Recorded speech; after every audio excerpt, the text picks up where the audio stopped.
And we're back. We're back again. Two of us are back. Three of us are back. Scotty's here. Adam's not with us today. Adam called in sick. The Hulk is standing in for. Yes. Yeah. Same thing, right? Yes. They're both huge. And green. Huge and green. He was nauseous. Yeah. You got it. You got a fake doctor's note.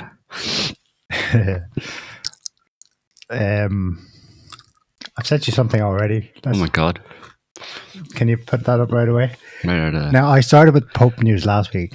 Mm. I know everyone was talking about it. But there's a... I like this. Well, I didn't... Well, my first blink was to laugh, but you maybe didn't know. So Trump... Sacrilegious. It's sacrilegious. Trump tweeted this. Now, he'd also said something prior, probably joking, about, he'd make a good pope and, I should be the pope. That'd be his first choice, yeah. Then he tweeted this on his Truth Social. It's AI, whatever. Him as pope. The thing is, that's since been retweeted. What you're actually watching here is a screenshot of his TS post on the bloody official White House account. I think they went too far there, guys. Oh, yeah? Yeah, if you look on the right there, that's Scotty's hit the image, but the image from the embedded tweet is the at the White House. At the White House. Right. So, yeah, it's farce then. Like, I mean, it's all change from the usual boring politics that people had become disenchanted with over many decades, left, right, Democrat, Republican, left, right, and just faceless, bullshitty politicians who said one thing, did the other. Yeah. But now we have entertainment, some radical change for the better, which is Trump just being a big ass, LARPing as the Pope. Yeah. But here's the thing: you see, it's a culture wars, right? And he's MAGA, and right. he's conservative. Right. Does that strike you as conservative? No, he's not conservative. It's maybe in the United States it is. That's how you see conservatism, but in most of the rest of the world, that's sacrilegious. Yeah, but that's an American type of conservatism, which is, well, it's not conservatism. What you're seeing, what we're getting today, is a backlash against radical lefty wokeism, right? Over the past 6 to 8, 10 years, whatever, 15 years, however long it's been, or longer. And the radical woke leftyism was defined by just nonsense. Here. It was the age of unreason. It was black as white, up as down. Men can be women, etc., etc. So, in response to that, the opposition, which was conservatives in general, the response is to bring back common sense. They're not bringing back religiosity or, right, the true basics, let's say, of American conservatism. They're just bringing back common sense and yeah, and yeah, we saw that over. So they don't. What my point is that they're not. Yeah, and Trump represents that, right? So he's like, no to all this woke lefty business, which includes political correctness and all that kind of stuff, right? So this would fit with that in that sense. But he doesn't realize that actually, that's kind of like undermining the supposedly true nature of your base, let's say, which is Christian. And obviously some Catholic, right? But he seems, because Trump himself isn't really a religious person or a devout Christian or anything like that, he focuses on the just bringing back quote unquote common sense, which this would fall into, like common sense as in freedom. He's bringing back freedom. He's not bringing back religiosity. He's bringing back or conservatism. He's bringing back freedom, which gets mixed up with conservatism. Right? To think and post as you want. He can damn well post it exactly, himself as and the anything that's politically incorrect or whatever, that should be posted, right? Because the political correctness thing went too far, so now we're pushing back in the opposite direction. So I can post myself as president of the United States. I can post an AI image of myself as the Pope, and Oh, so yeah, maybe I fell between two stools there in a certain sense, where I'm maybe alienating a lot of Catholics who see that as sacrilegious, but fuck it, it's free speech, right? So that's more important than religion. Yeah. The religion is free speech. Yeah. America's religion is free speech today. Freedom of conscience. Now, we know that they know better than that. Like Vance, when he spoke in Europe, explicitly referenced freedom of conscience in the UK because there are cases where people are facing jail time for praying outside abortion clinics and stuff like that. It's now it's on the books illegal in Scotland to pray inside your own home, and the grey area is in case a Muslim walks by and sees you. Nah, come on, that's going too far. That can't be true. That's on the books. It can't be illegal to pray inside your own home. I think it includes that. How are they going to police that? Who's going to police that? Well, they can police someone praying silently outside. Outside in public, but not like at the entrance. I mean, on the street. Yeah, that's happened. Yeah, on the street, because people can see that. Other people can see it. But if you're in your own home, the cops going to go around and do nightly checks to see if anybody's praying. No. It was more like if someone walked by and took offense with it, like they saw you in the window. Oh, you know. I think I'll double check that, but I heard, because the case, it was kind of like the draconian the so-called hate speech laws in Ireland. People in Scotland were analysing this. Well, what would this mean in this situation, for example? And someone who was possibly an MSP who was pushing for it said, oh, in that case, yeah, that probably falls under it. So they gave their opinion that, yes, if you offended from inside a building someone not of your religion, then anyway, but still, just in terms of how ridiculous. freedom of conscience used to mean both. It used to incorporate speech and also freedom to practice religion as you believe. Right. That's why it was a catch-all for both, and the two shouldn't be separated. You know. Okay, now while folks are getting uppity about Trump and his sacrilegious tweets, compare and contrast. Emmanuel Macron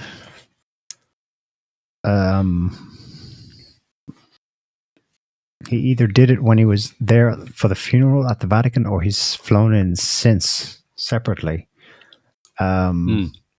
Macron accused of interfering in papal conclave, which of course is ongoing at the moment to elect a new pope. The French president has met with cardinal electors, so he's meeting the actual people who do the voting, to boost support for his favorite candidate, according to Italian media. And the Vatican's not happy with it.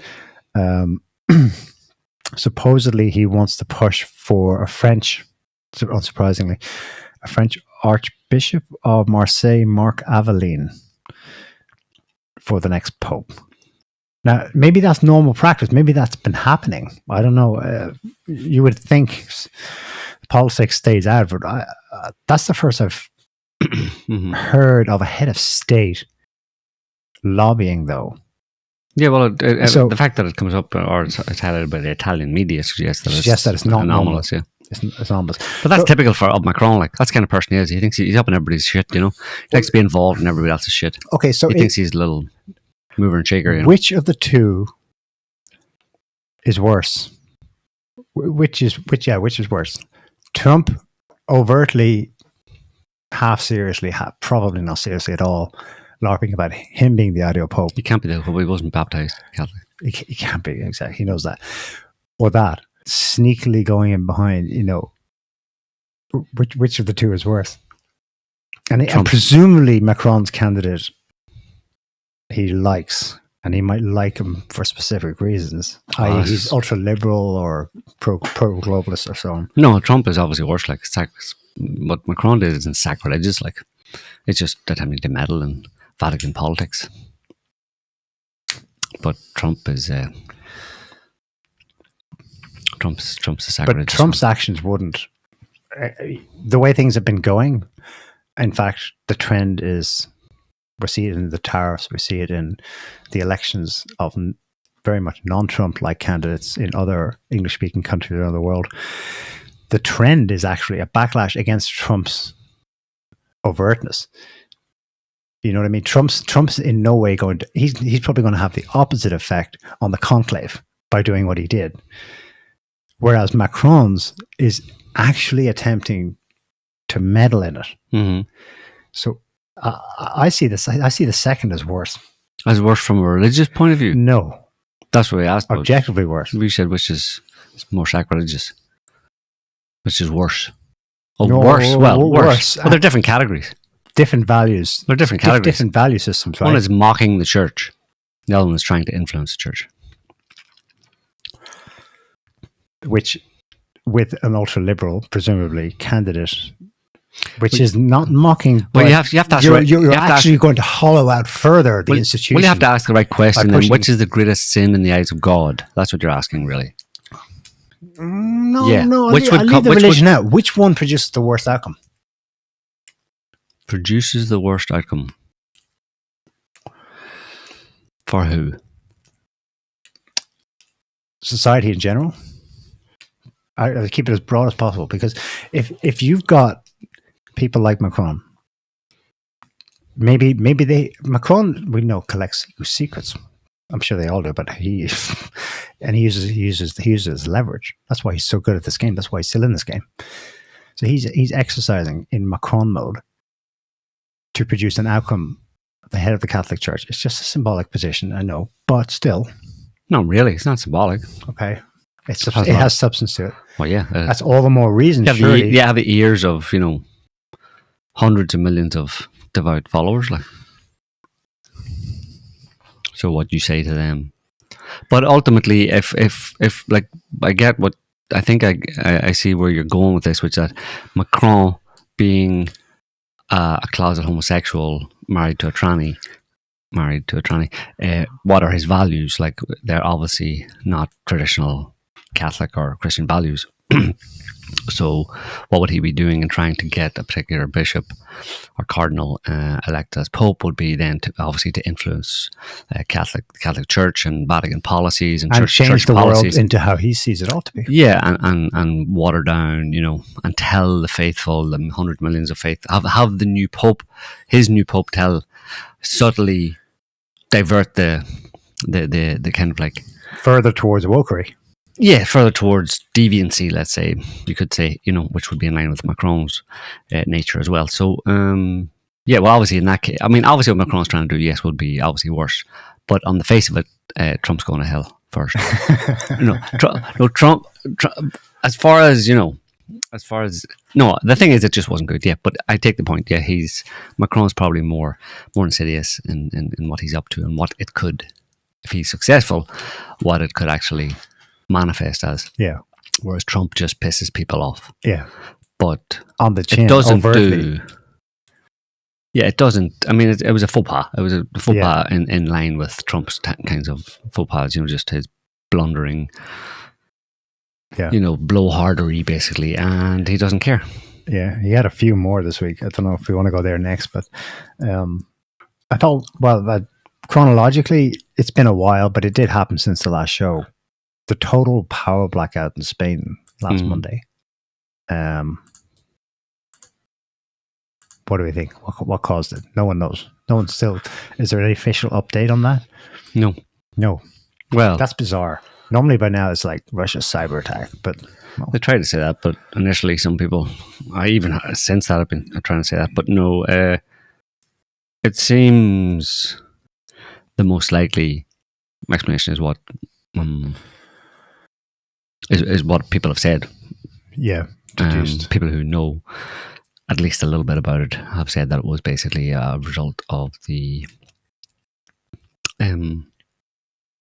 grid in Spain achieving 100%, they claimed. At one point they did in April, energy. And this last month, for one day, they ran on fully solar / whatever else, but all hydro maybe. Yeah. Quote unquote renewable. So and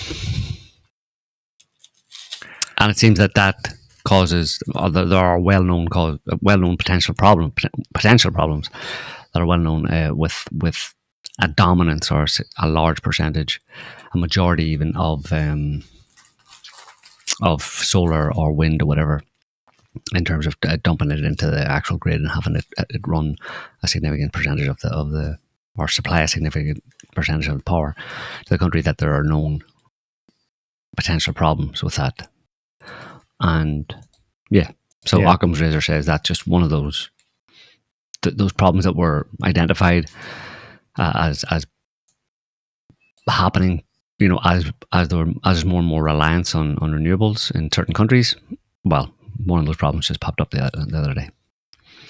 Would you keep an open mind for sabotage? Yeah, or some other curveball.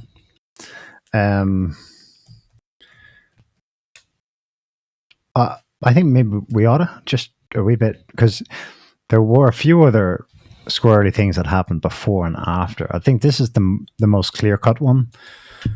So it's a headline from the UK after the fact, but it claims it happened a whole day prior.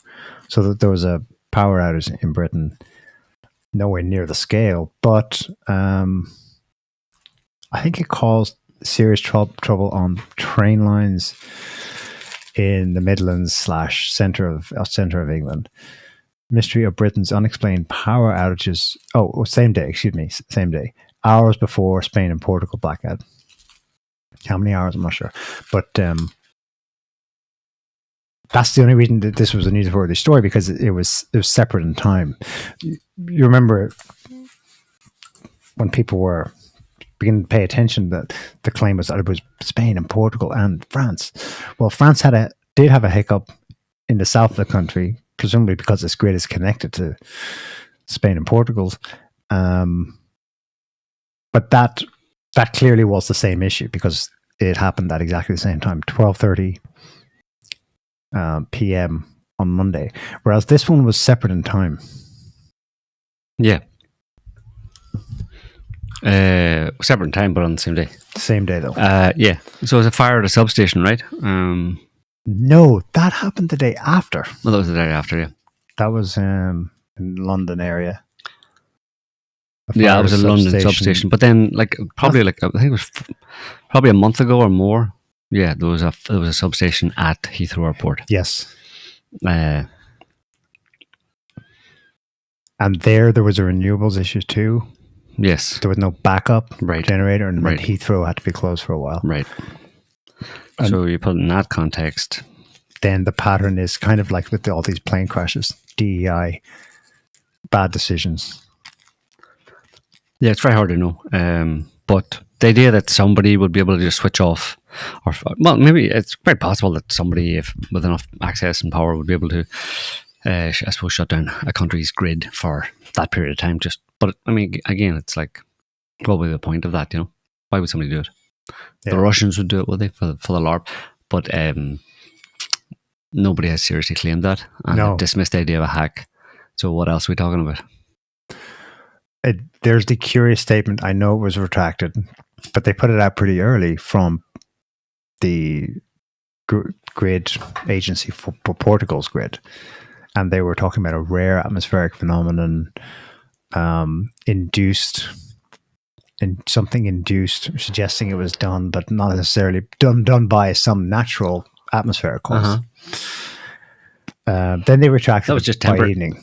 Yeah, that was temperature inversion or temperature variations, but that a sudden change. Yeah, so maybe there's some.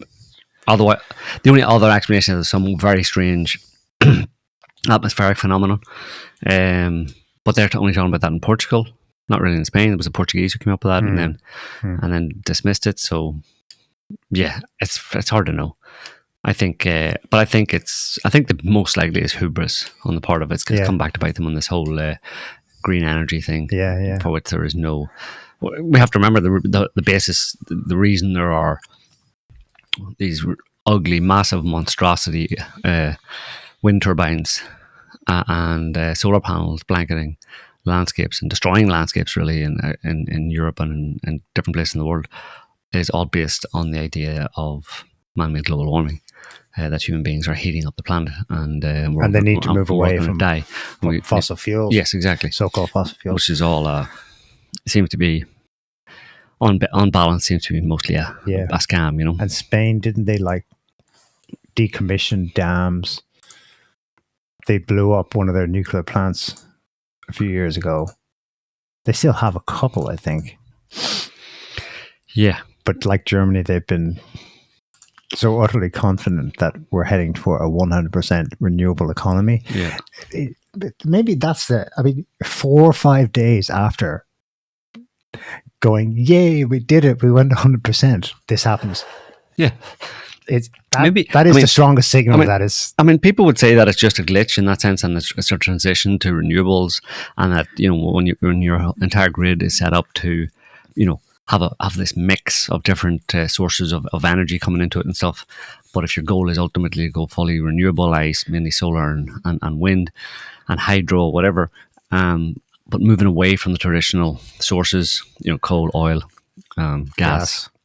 And nuclear, that you have to change your entire infrastructure, you know what I mean? Otherwise, but in that process of changing it, or in the interim before you change it fully, you're going to have these kind of glitches because the two systems aren't compatible. The old system based on non-renewables, on hydrocarbons basically, or nuclear needs to be, either they can't coexist together, or the system needs to be, the entire electrical grid basically needs to be updated or changed in order to avoid this kind of thing happening, where the word they used was inertia, that there's no inertia with renewables, at least in the current grid that they have. There's an inertia problem, which I understand. There's a storage issue.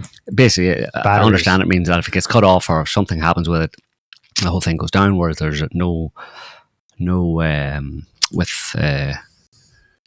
it's almost like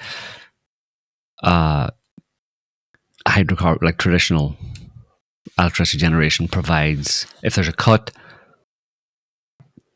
they can quickly get it back online. Basically, on a very basic way, they can quickly get it back online. It can be distributed another way. Quickly. Yeah, or it doesn't empty the system type thing. Yeah. Whereas with renewables, that is the case. As of right now, you can't actually have like a fully renewable grid, because like Spain got rid of their hydroelectric plant. That was a really, really stupid idea. Right. Because basically the inertia thing is literally like a giant generator is turning. Right. Like turned by water, turned by steam, whatever. And it has literally rotational inertia. It's like a tabletop fan. Right. You plug it in, it's running. When you unplug it, what does it do? It keeps spinning. It keeps spinning for a little while, right? So that idea of inertia is basically your generator is running, like say hydropower, and when there's an increased load, it slows down. But then the control system says, put more water through, put more steam through, whatever, to get the rotational energy back up. That's how it absorbs. That's how the grid historically absorbs like either surges or sudden drops in power, like what happened in Spain. Right. Renewables don't work like that. You have good feedback. Like everyone thinks that like, I'll have solar panels on my roof because look, the government's going to pay for them. And that's great. Except the problem is that most solar panel installations, you don't have battery storage, which means if you have no grid, you have no solar power. And on top of that, all the solar and wind is doing is it's looking at the power on the grid and it's synchronizing itself. And adding current at the current voltage and the sine wave, 50 hertz, 60 hertz, whatever. So suddenly you have all this green energy that's synchronizing itself to the grid, but much of it is not actually controlled at all. And so what most people who are like power engineering, like most of them, I was reading a bit today about like what everybody's saying. Pretty much they all agree that you need something like hydropower. You need literally to go more green and have more solar energy and wind power. You actually need fossil fuels because if you don't have like a gas-powered turbine that spins up, or if you don't have, hydropower is technically green, but that's debatable. But you can't have like just a nuke plant because a nuke plant takes several hours, sometimes up to a day, to get up to power, and you can't really adjust the output of a nuclear plant like it's the same thing. It creates steam, it's turning generators, but you can't throttle it up or down. You can't turn a knob and go... Right, because it's a nuclear plant. It's producing a shit ton of heat, and it's like... So, basically, you need, like, coal, gas, essentially fossil fuels to have these highly adjustable, highly adaptable generators to balance out the green energy. To manage it, yeah. And then on top of that, you have like every generator on the grid, including solar and wind, they're all tied together. So like you have Spain has its power and it has whatever kind of plants it has. And then it's tied to France's grid. So within Spain, you have like an outage or something, or sudden peak, sudden drop. They try and compensate. If they can't compensate, they actually either suck or sink power to, say, neighboring France or Portugal. Mm-hmm. Except they're all synchronized with each other because they have to be all perfectly synchronized to share power. Mm-hmm. So it's like this giant ocean of power, all historically managed by these, the rotational inertia of all these generators, and it works. But it's really hard to keep it all balanced and blah, blah, blah. Mm-hmm. So like that explains why, if you have a giant outage in Spain, of course you're going to have an outage in Portugal and an outage in France because they're all tied together. What I don't understand is there was one article that said suddenly Spain lost 10 gigawatts of power. Yeah, instantly, yeah. That's like a nuclear power plant modern at full power is about a gigawatt, sometimes a little more. So something happened that caused 10 nuclear power plants worth of energy to suddenly disappear from the Spanish grid, according to one thing I read. Mm-hmm. So my first question is, well, what the hell happened there? Because you can't just have 10 where does it go? Gigawatts disappear. Yeah. It's like now, the law of thermodynamics. Where does it go? Right, and you can understand if suddenly you lose that from the grid, all the power that's being generated, they go, whoa, throttle back. And if they can't dump that excess power rapidly into other countries, or they try to, switching stations, like basically fancy circuit breakers, trip, and suddenly you get a cascade effect and it all crashes. Right. But it was really interesting because no one has given a really good explanation, and no one has, like that thing they mentioned about the atmospheric phenomena and the temperature thing. Like temperatures swing all the time. You're not going to have like a 50°C temperature swing that's going to mess up your power lines. No. Like you have storms and, where, so it's still a mystery. It's kind of mysterious, and I wouldn't rule out something really wild like a coronal mass ejection causing ground currents or something. And then on top of that, you've got this unbalanced grid because of all these renewables, because of all this solar, and it makes the whole grid like kind of precariously balanced. And like the tiniest little thing in there is going to throw it out of whack, and they try to keep compensating, but they can't. And then you get kaboom. That's my theory anyway. Yeah. The interesting thing is that... But the sun's behavior, by all the usual metrics, was normal. There was no CME there was no solar flare or whatever. Flare.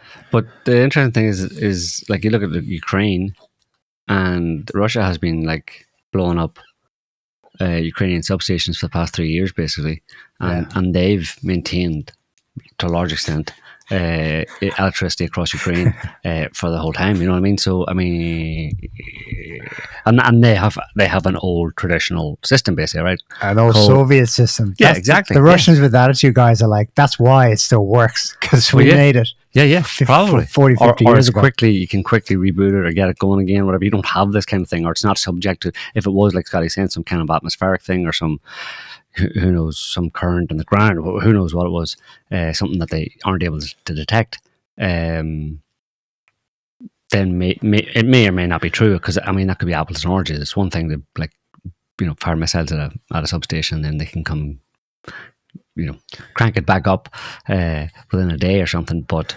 that's very different. If there was some kind of phenomenon that was the cause of what happened in Spain, if that happened in Ukraine, don't know if the old Soviet system would hold up as well either. You know what I mean? We don't know. Yeah. So, but yeah, they're using it to.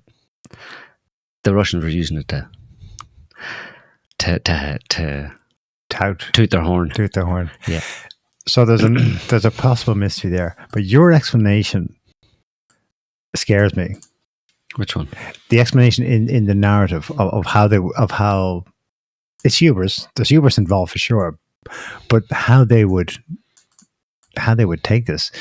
One way you suggested would be that they go, well, yes, there's been a glitch. But that's because we're in the middle of transitioning. Yeah. And we just need to carry on. Yeah, for sure. Full steam ahead, and we'll get it right one day. Yeah. One day it will be better. Well, that seems to be the explanation of that's just me extrapolating from the official kind of narrative, which was that, well, they were warned. There's this report from 3 years ago that warned that, too much reliance on renewables could cause these kind of problems based on inertia, blah, blah, blah. But Scotty makes a point there that obviously, how do you lose 10 gigawatts? Was it gigawatts? Yeah. At all at once. Well, who knows? But if their conclusion is, in their own kind of hubris and delusion, is that no, this is just, it's a problem with the transition, basically, because we're in the period of transition, remember, right? That's what we're doing. We're all transitioning to renewables, full greening of the economy. The only power we'll use will be renewables. And we're transitioning from a system that was non-renewables, hydrocarbons basically, to a new one. And the more you go with renewables, and the more, like Spain, like I said, in April, on one day, they used only solar and wind. They claimed, but yeah. They claimed for the entire country. Maybe that was a test to see. So maybe they're testing to see if they can shift in that direction. But in the process, there's going to be a few broken eggs, right? A few glitches here and there. So that's just one of these. But let's just carry on. And maybe this will encourage us to move faster in that direction. Yeah, I can imagine that's how they took it. Oh. But that, throw up that article there, Scotty. It's apropos. It's relevant. Antarctica gains ice for the first time in decades, reversing trend of mass loss, according to a study. A study published this week in Science China Earth Sciences finds that the Antarctic ice sheet experienced a record-breaking mass gain between 2021 and 2023, largely due to anomalous increases in precipitation. There's more anomalies. Anomalous increase in precipitation.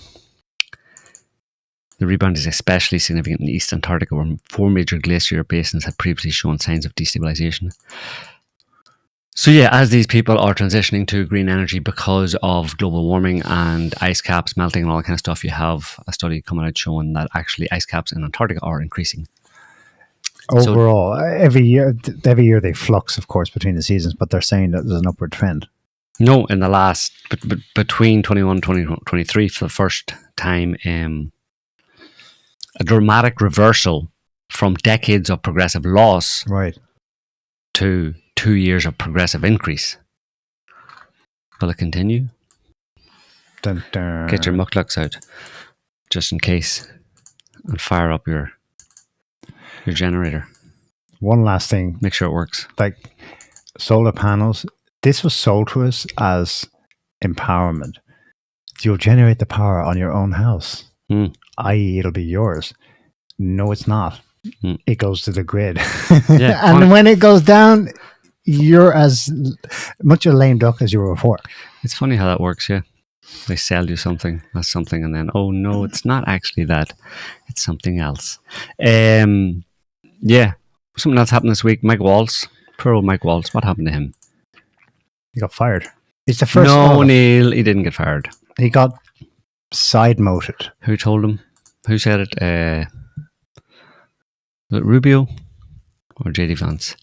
It was, you could even see it as a promotion from National Security Advisor to US ambassador to the UN. UN ambassador, yeah. But someone got fired, because who was the US ambassador to the UN before? Yeah, she was moved to somewhere else. She got promoted. Everybody gets promoted. In Trump's cabinet, there's only promotions. There's only one way out. There's only promotions. Okay, so we haven't had the first. But Mike Waltz was, obviously, still is, a real, like, there's not many that aren't this way, but, he's a pro-Israel, super pro-Israel. Not many in Trump's cabinet aren't. Maybe Tulsi Gabbard a little bit, but or Trump's picks. But he was super pro-Israel and super hawkish on Iran and China and all that kind of stuff. But particularly Israel, and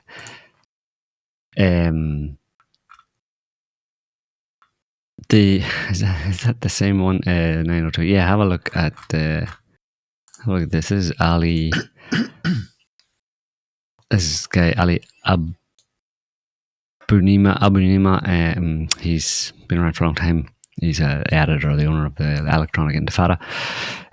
He says the firing of National Security Advisor Mike Waltz appears to be part of the battle between the ultra pro-Israel and ultra pro-Israel wings of the Donald Trump administration. So if you, on the first one there on the left, it's from the Washington Post, first image. Waltz angered Trump over conversations with Israel. Fired National Security Advisor engaged in intense coordination with Netanyahu about military options against Iran ahead of an Oval Office meeting between the Israeli leader and Trump. So Netanyahu's going to meet with Trump about Iran. Trump's got his agenda, but Waltz gets in there first and starts saying, "Don't worry, Bibi, we're going to get Iran." Next one is the same article, I think. Waltz also upset Trump after an Oval Office visit in early February by Netanyahu, when the National Security Advisor appeared to share the Israeli leader's conviction that the time was ripe to strike Iran. Two of the people said. The next one, the view by some in the administration was that Waltz was trying to tip the scales in favour of military action and was operating hand in glove with the Israelis. And the last one is, if Jim Baker was doing a side deal with the Saudis to subvert George H.W. Bush, you'd be fired, a Trump advisor said, referring to Bush as Secretary of State. You can't do that. You work for the president of your country, not a president of another country. Them's fighting words. Them's dangerous things to say. So it's interesting when you get down to it, there is publicly they put out tweets, the official White House accounts, that you can't put a paper between the US and Israel. Mm-hmm. We're totally one on everything. But then you realize, no. Mm-hmm. Of course, last week we saw that Trump was publicly grappling with the Iran issue, saying, no, if there's going to be a war, we'll be on our timing. No one's going to goad us into a war. Did he say that? Mm-hmm. Did he say something like that? Mm-hmm. So he was asked if he would be dragged into it, or coerced into it, or whatever. He said, no, that's not going to happen. I mean, he said we might drag ourselves into it. Yeah. And so he was like, okay. Staying with the Israelis on that particular topic. Just to give you an idea of why it's dangerous for anybody in the Bush administration to be, or the Trump administration to be dissing the Israelis and having it reported in the Washington Post. What is JNS? Oh yeah, the Jewish News Syndicate. Jewish News Syndicate, yes. It's like a NGO talk shop, but they have a big event every year. Right. Well, here's a lady, and she explains. She worked at Meta, and she was operating on behalf of the Jewish diaspora. Her name's Jordana Cutler, and she's telling the collected Israelis, I suppose, or Jews, or I don't know if it's Israelis or Jews who's at this thing. Anyway, about all the ways that while working at Meta, she was able to do good for the Jewish state. Go ahead. In addition to my work leading the Israel public policy team, I created a new role specifically focused on the Jewish diaspora. It is a privilege to represent Meta to Jewish communities worldwide. I am proud that Meta's commitment to addressing anti-Semitism on our platforms has remained steadfast, especially after October 7th. Our policies are industry-leading in protecting Jewish people and Israelis on our platforms. Our community standards include policies that prevent harassment, violence, and incitement, and include a robust framework to combat anti-Semitism. Our hateful conduct policy includes specific protections for Israelis and Jews. We banned Holocaust denial and distortion back in 2020. We changed industry thinking on this issue, designating denial as hate speech rather than misinformation. It wasn't just about facts, it was about protecting people from harmful conduct. We banned content with harmful stereotypes about Jews, such as the claim that Jews run the world or other major institutions. We updated our policies to recognize that the term Zionist can be used as a proxy for Jews and Israelis. We banned content claiming Zionists run the world or control the media, and we do not allow for dehumanizing comparisons of Zionists. It's a delicate balance between safety and expression. I bet it is. My role is to ensure that the voices of Israelis and the Jewish community are heard in this policy-making process. So she And at the same conference, so she said that they ban content or suppress content claiming that Jews run the media and major institutions. But she's speaking, and while saying that, she's saying that she did this the head of a major institution. She did this at Meta, at a major institution, and she created a new policy or a new department specifically for that. It's like, does she not see the contradiction there? But if you just go back to that and just that whole conference really was a watershed for me. And go back to it there, Scotty, and just go down to below. I'm clicking the one below it. So at the exact same conference, listen to this. Yeah, this is shorter. And just pause there. So this is a senator, U.S. Senator Norm Coleman. Okay, so he's a Jew. Proclaims this is a GNS policy summit. So listen to what he says. So he's not Israeli. He's an American. He's an American representative. As that girl is as well. Yeah. Anyway. Impression of Israel. And my friends, I think the reason for that is that we're losing the digital war. Okay, they're getting their information from TikTok and whatever it is, and we're losing that war. When you think about it, the masters of the universe are Jews. You know, we've got we got anti-Semite, Sergey Brin, we got the group across the board, Jan Combs, head of founded WhatsApp. It's us, and we have to figure out a way to win the digital battle. Amelia, we got to get our digital sneakers on so that the truth can prevail over the lies. And when we do that, the future of Israel will be stronger because a majority of all Americans will support Israel. We'll make that happen. We have to make it happen. Thank you. Got to get my digital sneakers on. So he said that, let's look at it. We got to stop this happening. This anti-Semitism business. I mean, this anti-Semitism business where people are calling us like the Jews, saying the Jews run the world, and this girl just previously had said that she's created a department to stop people saying that Jews run the world. I mean, come on, people. I mean, we're the masters of the universe. We run the world. We got the owner. We got the owner of WhatsApp. We got Mark Zuckerberg and Meta. We got Google. We got all these people in all these major institutions who make us the masters of the universe, and we got to stop people from saying that we're masters of the universe because that's what we are. You know what I mean? And because it's anti-Semitic to say that. It's okay for me to say it because I'm a Jew, but don't tell anybody else. If you say it, you're noticing and you're banned. So it's an incredible. And the whole event was.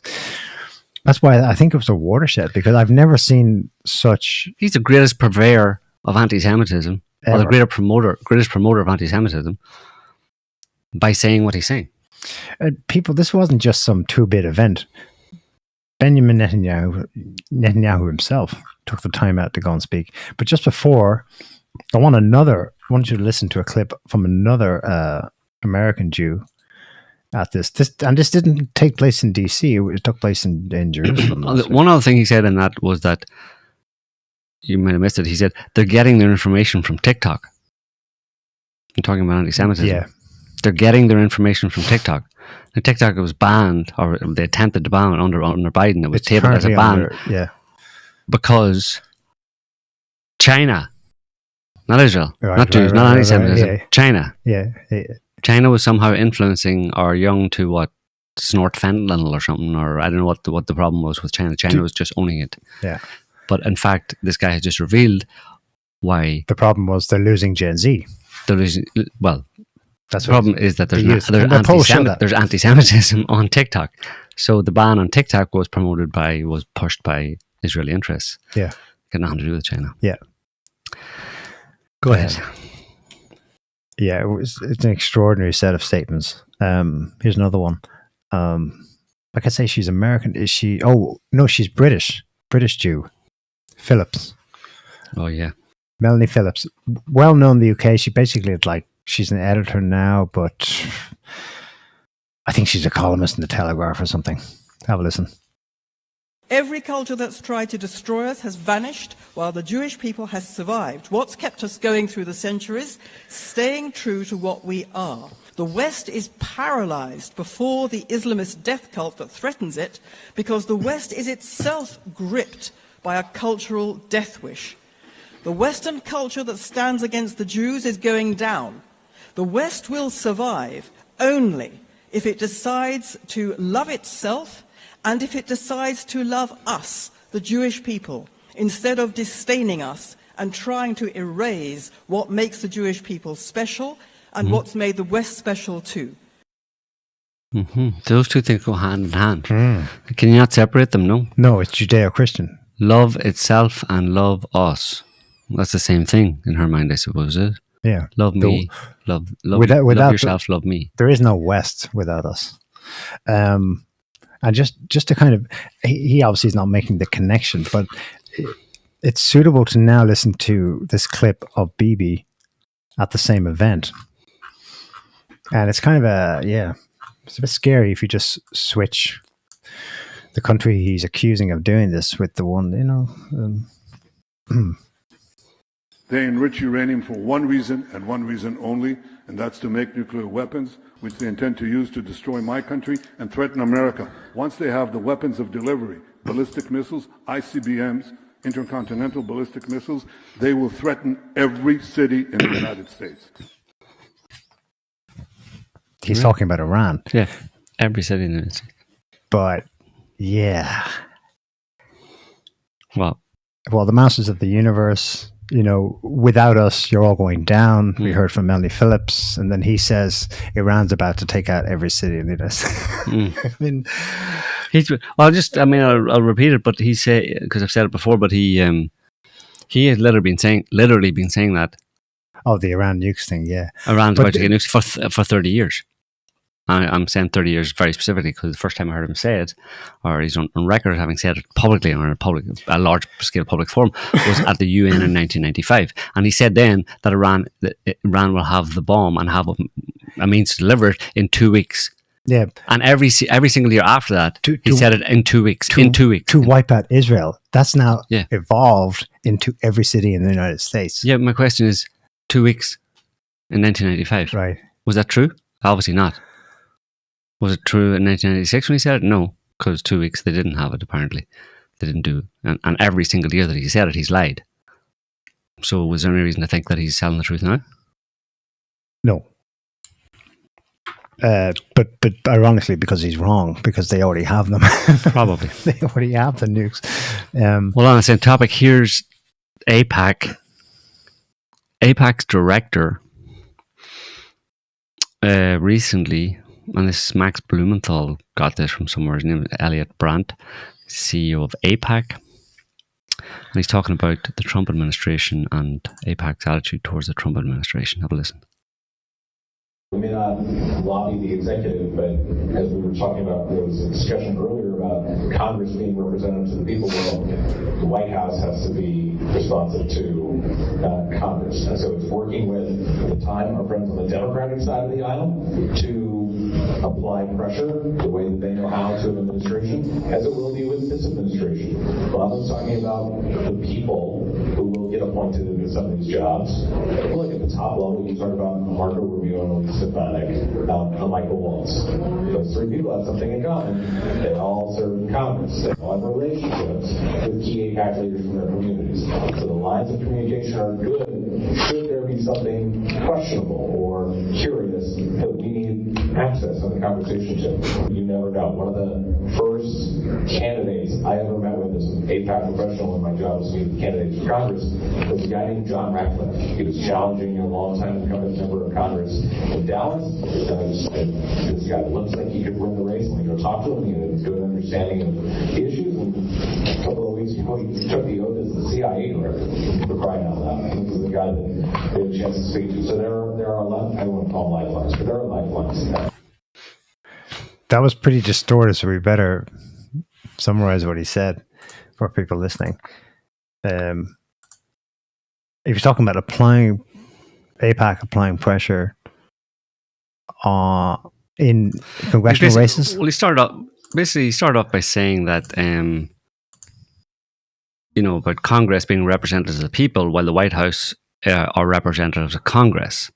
They're answerable. The answer to Congress. Yeah, and the White House has to be responsive to Congress. So his point is, we got to focus on Congress. Forget about the White House, right?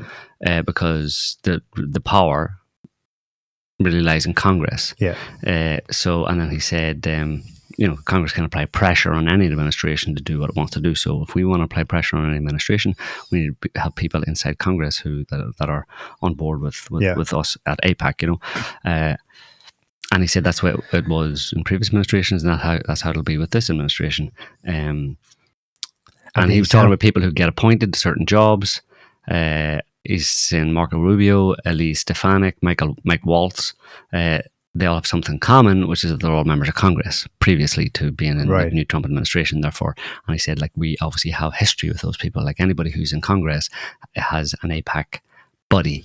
Yes, an AIPAC as Massey, an AIPAC buddy. Yes, right? But Massey's the only one who doesn't. So they basically have that in. So it doesn't matter who from Congress gets into any new administration. We know those people. We've been giving them money. We've been funding them, etc. And therefore, so the lines of communication are good with anybody. And he mentions then specifically Mike Waltz. He says one of the first candidates he ever met with as an AIPAC professional is his job of lobbying members of Congress for Israel. Who's a candidate for Congress? He was John Radcliffe. He said maybe he was running for Congress in Dallas, blah blah and blah blah, and he just got appointed as a CIA director, for crying out loud. It's a no problem. We basically have it in with the CIA director, and the same with Rubio, and the same with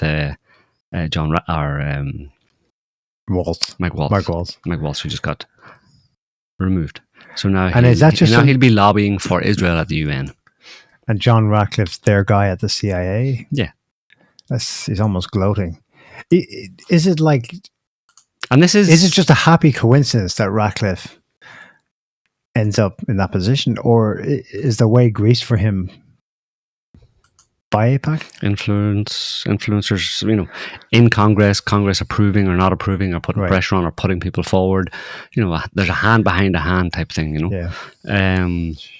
It's comprehensive. There's a guy on Twitter, and it's locked down. Yeah, it is. Yeah, but the Americans seem to be happy with it. Every American administration seems to be happy with it. They're passing laws now where you can't be, you can't. You can't boycott Israel. Exactly. That's on the books, but I don't think it'll pass. Yeah. It can't pass.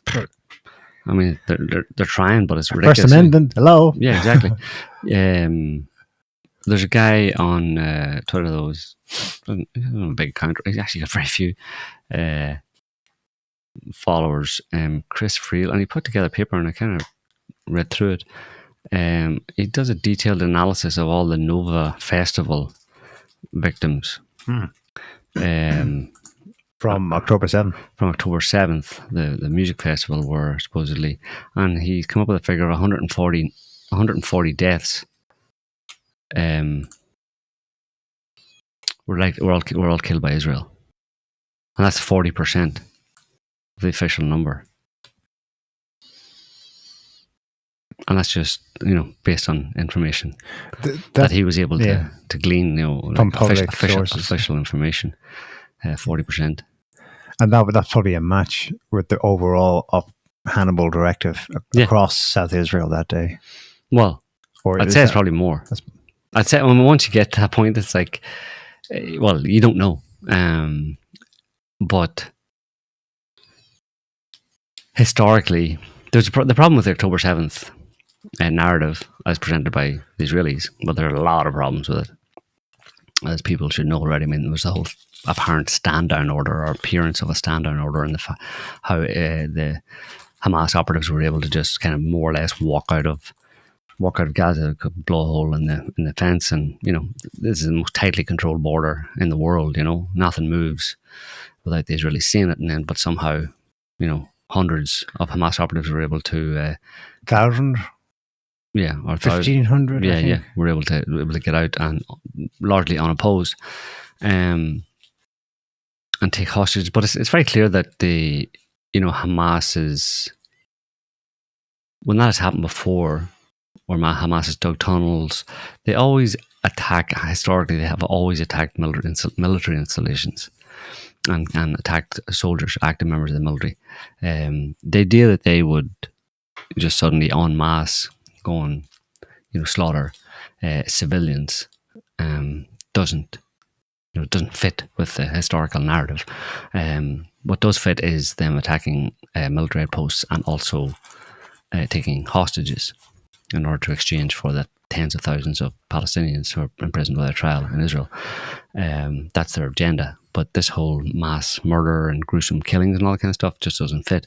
And now when you add in the Hannibal directive, basically, where we know it's a known thing, where it's a policy that was activated, I think it's generally accepted, if not officially recognized, but generally accepted that day that it was operational, which is to stop the Israeli military policy to prevent hostages being taken. You kill your own hostages while they're being taken out. Right. Or, well, I mean, there's a logical extension of that, which is, well, do you say you've got a lot of Hamas operatives around looking to take hostages amongst groups of people in an area that the Hamas operatives are have access to, are already in. Just the Hannibal directive, is it limited only to identifiable people Israelis who you can identify are in the act of being taken hostage, or does it include people who very likely will be taken hostage in the ensuing hours? In the Israeli mindset, the latter. You just scale it up and go, well, this whole area, just kill everything that moves. Right. And that way our bases are covered. Exactly. That's just the way they roll. But this is all ancient history, Joe, really. October 7th, 2023. Why are you dredging this up? I know. Come on. Yeah. It's all locked down, though, like we've just been looking at. Or is it? There's a few chinks in the armor. At least in the propaganda war. So we remember the freedom flotillas back in the day in previous Gaza blockades. Nearly ended up on that one. And attempting to, which one? 2010, 11? Yeah, Mavi Marmara. Yeah, the big Turkish cruise ship. Yeah. But there were Irish boats too, right? There were, yeah. We nearly ended up on one of those. I was up for going, but people said, don't bother. And probably don't get near them Israelis, huh? Yeah, for good reason. Look what happened. Well, a few ships did land. A few of the smaller fishing boats. But it wasn't fun. Like that Irish team reached there. What I call him, Ken O'Keefe was on that one. The Ken O'Keefe was on the big Mavi Marmara, and the Israelis stormed it as it approached. It was, and the dispute was it international waters? It probably was. So they were a little bit, beyond their legally prescribed means of what they could do, and they arrested a bunch. They killed some people, and it was dramatic and so on. Here we are, 10 some years later. Another freedom flotilla is arranged. Now they're taken to just drone bombing the thing way the hell over on the other side of the Mediterranean before it can even leave port. Drones are where it's at, yeah. Greta Thunberg was scheduled to go on one of the ships. She spoke about it online. Zero media coverage from her. Contrast with... And she's talking about green energy. She was Saint Greta for green energy, but now they don't even... that should have been a high profile, story for the media. Greta Thunberg aboard a freedom flotilla to bring supplies to Gaza. That's droned by the IDF near Malta. Yep. And Abby Martin has Zilch coverage. Yeah. You have to seek it online if you want to see anything about it. Abby Martin has a rundown of some footage. Israel tried. This happened 2 days ago. Israel tried to sink an aid ship with 30 activists on board, thousands of miles from its shore. So I think it had departed. It was at sea. An Israeli C-130 aircraft with quad drone launching capacity was flying at low altitude for hours over the boat prior to attack. Will Western leaders be silent about this act of international terrorism? Yes. I'm afraid. Most likely. Maybe with the exception of the Irish government or the Spanish. I think that's it. I think those ships are going back. I don't think they sunk anything. I don't think anyone was killed. But yeah, that's it's more of the same. We've seen this before, but the paranoia is on a whole other level, where the paranoia and the power. Imagine they can do that now in Malta.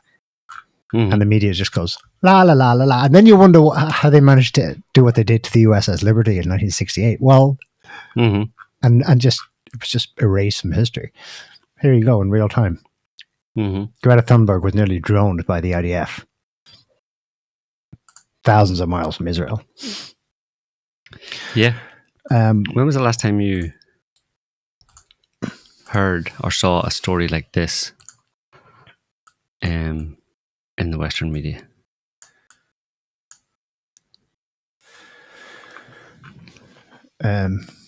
Eight men, including 7 Iranian nationals, have been arrested in 2 separate counter-terrorism police investigations. Where?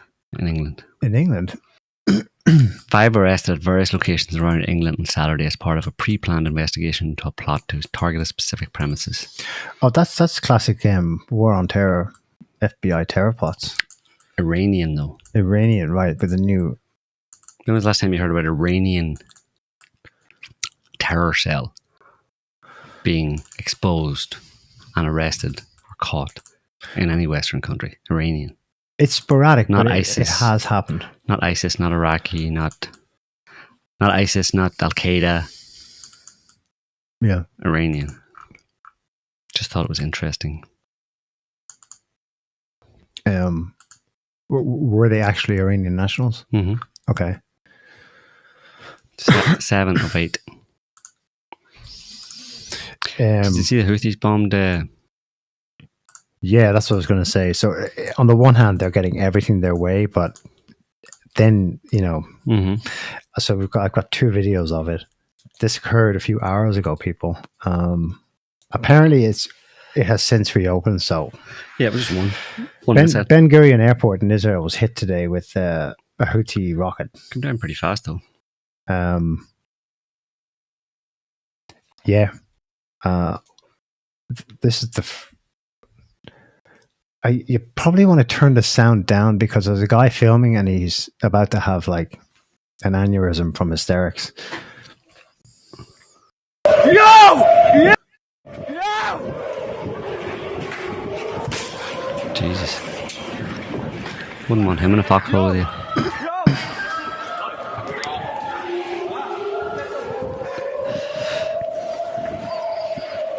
Okay. Next Not one. good footage. This one's good though.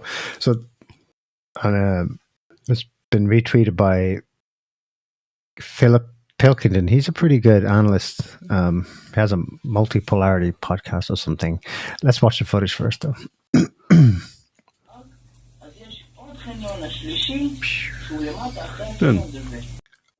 happened very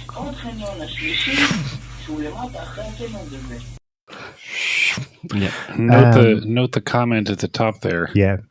It's becoming extremely clear that air defense is basically useless against modern missile technology. The Houthi missiles are likely 10 to 20 years behind Russian and Chinese gear, and a single one can get through layered Western air defense. It's a new world. Mm-hmm. Exactly. That beat the mighty THAAD and everything else the US has got parked in Israel. Iron Dome, Patriots, whatever. They hit Ben Gurion Airport this morning. But the broader point is far more interesting.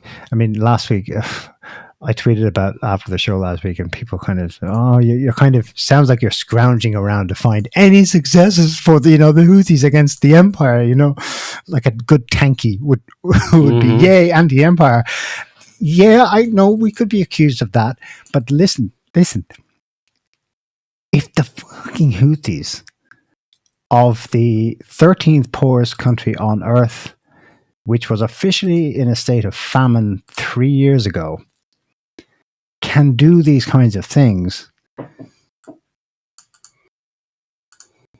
you have to just imagine where it goes from there with other countries. It means all the US fleets around the world are sitting ducks. It means Diego Garcia is just a sitting duck. It's no longer. 25 years ago, it was an awesome acquirement for the United States to inherit from the Brits Diego Garcia, because it gave them this reach, an untouchable, assailable position from the Indian Ocean into the Middle East, and no one can touch us. Mm-hmm. No, the Russians and the Chinese, for sure, could just ablate it from the landscape. at very little cost. An enormous cost to all the gear that's parked there. They could do a Pearl Harbor with, you know, a few buttons. That's the point. It's the Houthis are just like the canary in the coal mine. They're not actually going to take down the empire. They're not they're the Ewoks, right? The Ewoks seriously weren't going to do it, but they were a kind of rallying point, or that got the actual rebel alliance with them, and eventually, you know. Yeah. Yeah. Oh, speaking of, since our show, this happened. The Houthis very, very possibly, let's say very possibly, I'll be generous, hit the USS Truman again, or came close to hitting it again. I think this happened within 24 hours of our show about it last week. US CNN 29 Tuesday. Okay, U.S. Navy loses $60 million jet at sea after it fell overboard from aircraft carrier. Really? Mm-hmm. Really? If you scroll down, and their explanation was, initial reports indicated the Truman made a hard turn to evade Houthi fire. Okay, they're acknowledging the fire came that close, huh? Mm-hmm. Which contributed to the fighter jet falling overboard. Contributed to. Interesting qualification. The Houthi rebels claim to have launched a drone and missile attack on the aircraft. They did. I don't know if they claimed if they hit it or not, but all personnel aboard are accounted for. One sailor sustained a minor injury. Maybe, but can we believe you after incidents like the Iranian barrage of missiles that hit the base in northern Iraq in 2020, when you first said, everyone is fine, they're enjoying lunch in the barracks. Then you later said, well, actually 30 people had concussion injuries. Then later you said, actually it was 100. Then later you said, you know what, it was 250. I can't believe anything the Pentagon says about these incidents.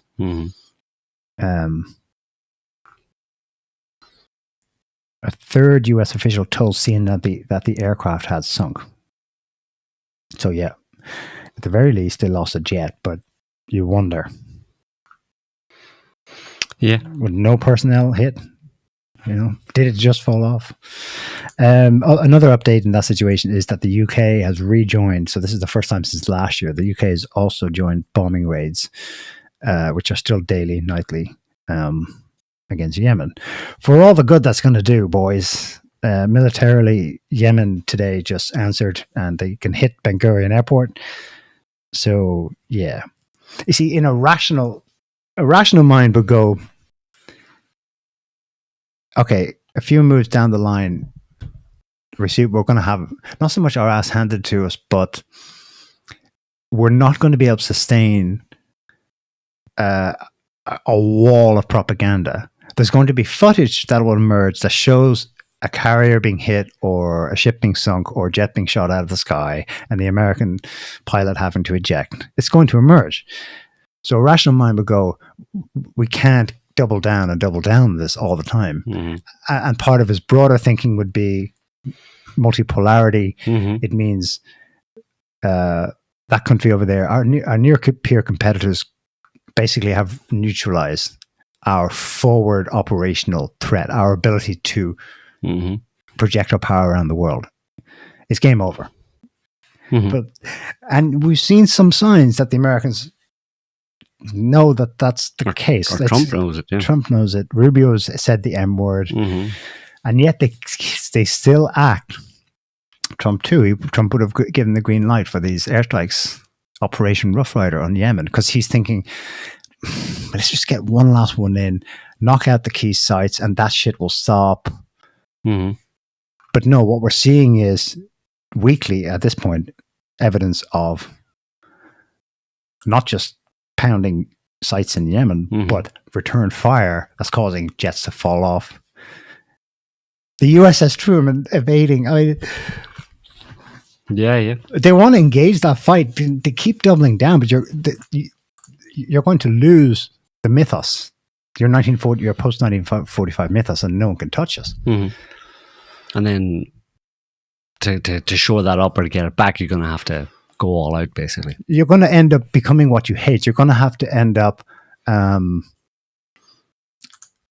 functionally being no different from that asshole neocon, I forget his name, who said 25 years ago that the United States foreign policy is basically every few years we pick up a shitty little country and throw it to the wall just to show everyone else who's a gorilla. Mm-hmm. Trump will have to, if he keeps on this current tack, that's what he's going to have to do to Yemen. Mm-hmm. Just to show them who's the boss. Mm-hmm. And how is that functionally any different? You're ending up being what you hate. Right. Exactly. Yeah.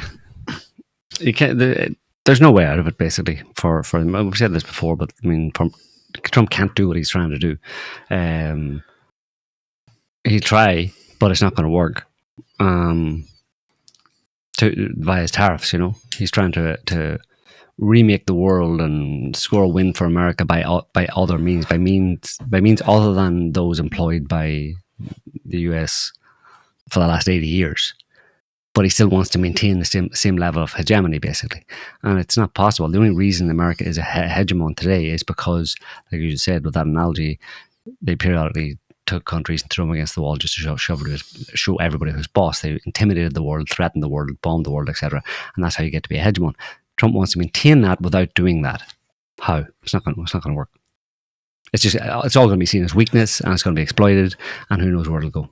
Like you said, he may then end up reverting back to the tried and tested intimidation, threats, bombings, etc. But in a world where people can push back more than they ever have before. Yeah. Yeah. And it could end very badly. On Trump's trade wars, I've had to I know he's been very much like laughing, mocking it from the beginning. So I say he called it right. The French analyst Arnaud Bertrand, he pulled up this article in the Financial Times. Japan says U.S. Treasury holdings could be card in trade talks. Japan has the largest volume of holdings. Yep. Scroll down there for the first few paragraphs. Japan's finance minister has publicly identified the country's more than $1 trillion holdings of U.S. treasuries as a card in its trade negotiations with the Trump administration, in a rare baring of teeth by America's closest ally in Asia. Speaking during a television interview, this was on fucking TV in Japan, Katsunobu Kato was asked whether Japan would use its traditional stance as a non-seller of treasuries as a tool in trade talks with Washington. It does exist as a card. Mm-hmm.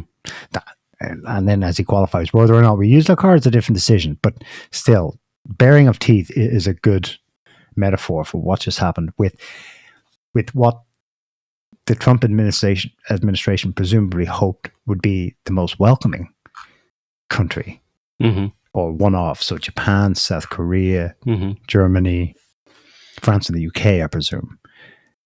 But instead, he got snarled at, and now all that tariff stuff, it's gone. It's tampered way down. So it's been literally a month. Wasn't it April 2nd was Liberation Day? Or something like that. And today is May 4th. Yeah. What a fail. But there are still real world consequences just from the standoff with China. Unless, because Trump is making noises about, oh, gee, it's okay, we're going to have a deal with China any day now. China's going to pick up the phone. China's not picking up any phone. This is a snippet from an interview with the guy who's the boss of the port in Los Angeles, from which they get something like 60% of their China trade. We won't listen to all of it, but here's the gist of it. Just describe for us, let's take a beat, really frame it for us, how much volume has just dropped off in the last few weeks?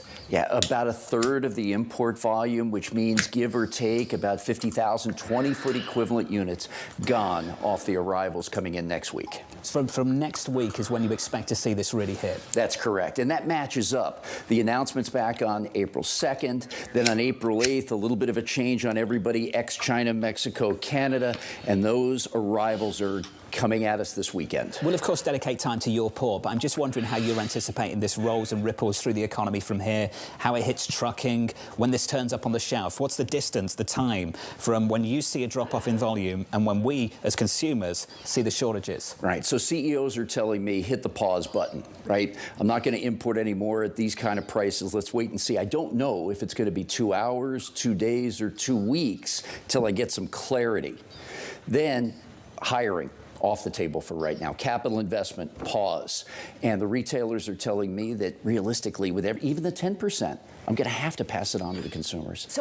So how much is this really coming from all over? It's not just about China. This is about really global trade coming to a standstill until there is a much greater degree of certainty and a much lower tariff rate than even the baseline that's been put out there. Yeah, when I was last with you all, Lisa, I said global trade's going to slow, economies will follow, and that's exactly what we're seeing. Back in November, so many of us were wringing our hands about 4% inflation. We've just added 10 percentage points to imports coming out of Southeast Asia for our port, and these unbelievable numbers out of China. How much are you going to see a real decline Okay, in we'll cut it there. orders?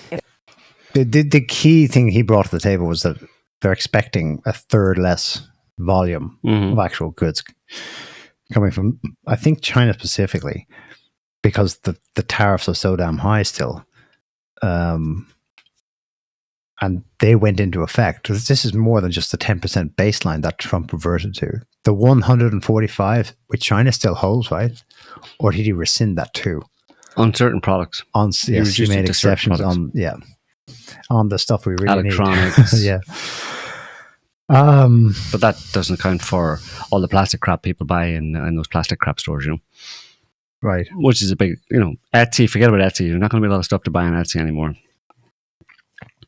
I like Etsy.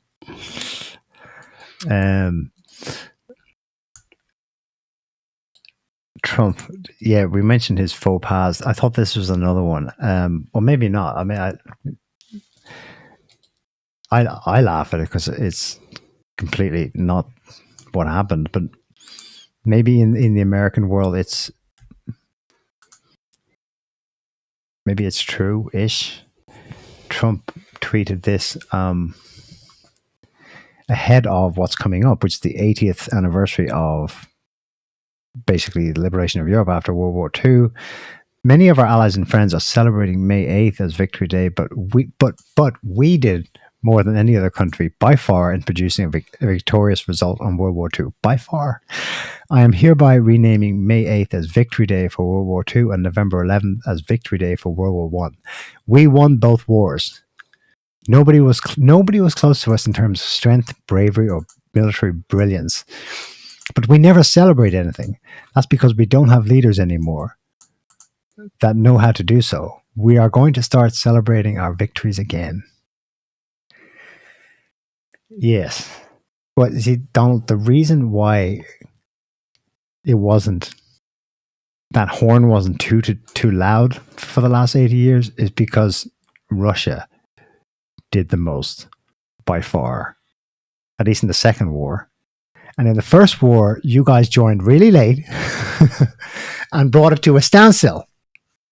And the German Empire agreed to negotiate a settlement. And that didn't happen. You got Versailles, which produced Hitler. It's just I hate this retelling, this rehashing of history. That's not conservatism at all. That's Trumpism. It's not common sense either. It's lunacy. Now, okay, that's the bad news. Trump is like making just gaffes and delusional comments all over the place.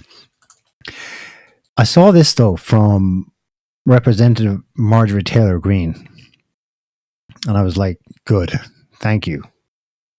She says some wacky things herself now and then, but this is like a touch, trying to bring things back to a bit more like the MAGA that we thought we were getting last year. And maybe she's overselling herself here, but I represent the base, and when I'm frustrated and upset over the direction of things, you better be clear the base is not happy. I campaigned for no more foreign wars, and now we are supposedly on the verge of going to war with Iran. I don't think we should be bombing foreign countries on behalf of other foreign countries, namely Israel. On the top of that, we are now told we have signed a deal for mineral rights in Ukraine in order to pay us back for the hundreds of billions of dollars that we gave Ukraine. And they used the money for laundering, sold the weapons we gave them to our enemies. Don't know how true that is, but to some extent. And their leader is a dictator, Zelensky, who cancelled elections, was involved in the first impeachment of Trump and campaigned for Biden. And she puts it all in the bigger context of, didn't we learn our lesson with Iraq and intervention? And it's a good check on, it goes on. Because this is super, like, I'm glad you brought this up. I also campaigned on accountability for the communist and tyrannical acts made by the government during COVID. Yet the COVID vaccine still has FDA approval. Even though there are millions of reported injuries and deaths, and this mRNA vaccine is known to have horrific side effects and does not stop people from catching COVID. To this day, it's still on the childhood vaccine schedule. So, well, there you've maybe a conflict of interest. Obviously, RFK, why hasn't he put the kibosh on this? Well, he can't, right? You get into government and you realize you can't. Mm-hmm. Because you realize, Pfizer's just a shell company for the motherfucking CIA. And I'm going to be taking the beast head on if I say, I hereby declare, done. Now, Marjorie maybe doesn't know this, or she does, but someone's got to say it. I'm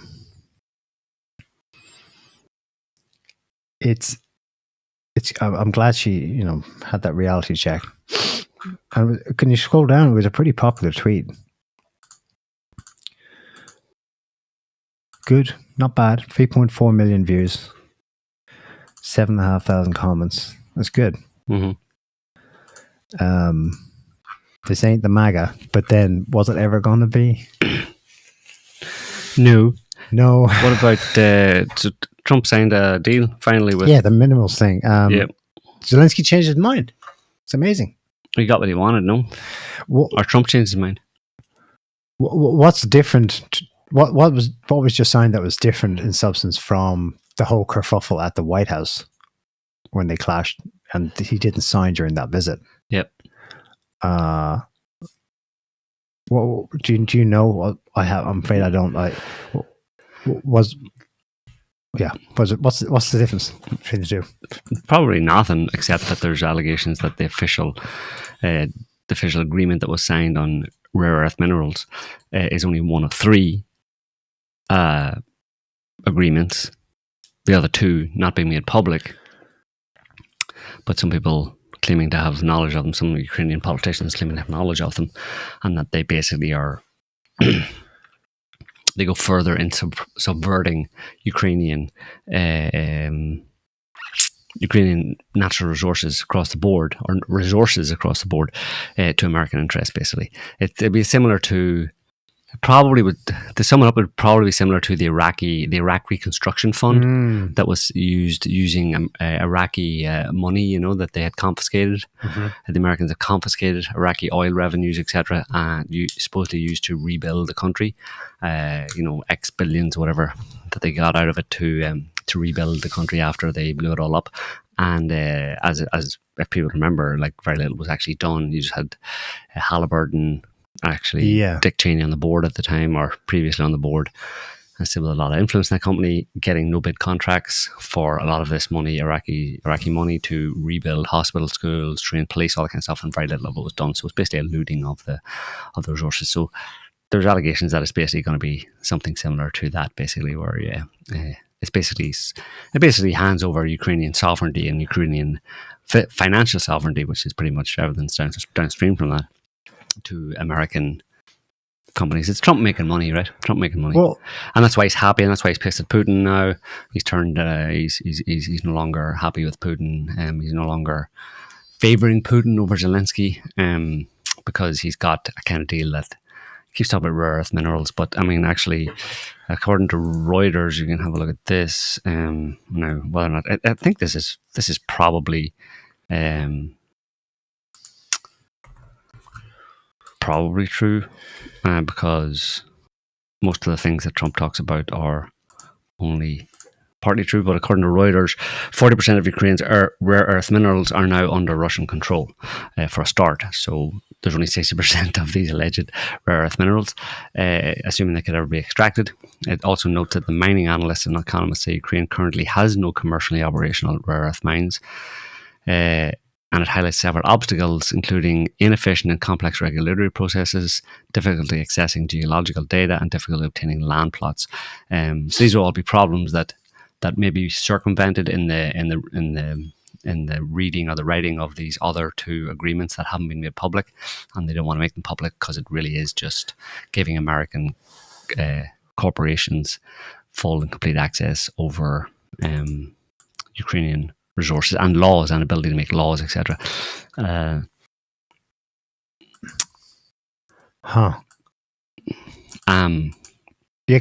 So in that sense, I mean, that was just my take, that the mineral sale has a little to do with any actual monetary benefit to the US, at least not in the immediate term. Although maybe that kind of thing can be leveraged down the line, and it'll boost American stock market sentiment, let's say, or financial outlook, or the health of the American economy, if it's understood that America just got control of basically everything in Ukraine. Well, not everything in Ukraine, but everything east of the or west of the Dnieper, let's say, and it has military might. Yeah, by proxy. Well, by implication, in a sense. Well, yes, to some extent, because obviously now there's after signing this deal, the Americans have opened up some more weapons deliveries. Apparently they're allegedly sending a Patriot missile defense system from Israel. Interesting. One of the spare ones in Israel sent to Ukraine, and there was going to be another one sent from maybe Germany.